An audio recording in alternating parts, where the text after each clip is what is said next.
Belasan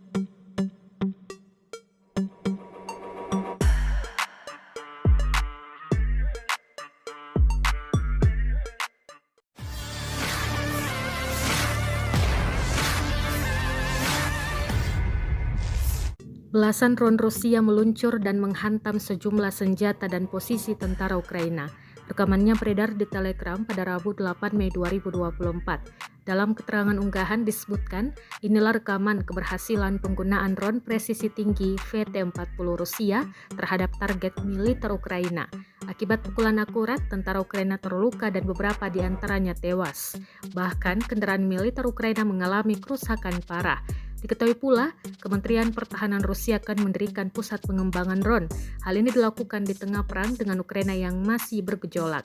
Pusat Ilmu Pengetahuan dan Produksi Drone dan Kompleks Robotik telah dipantau Menteri Pertahanan Sergei Shoigu pada Sabtu 20 April 2024.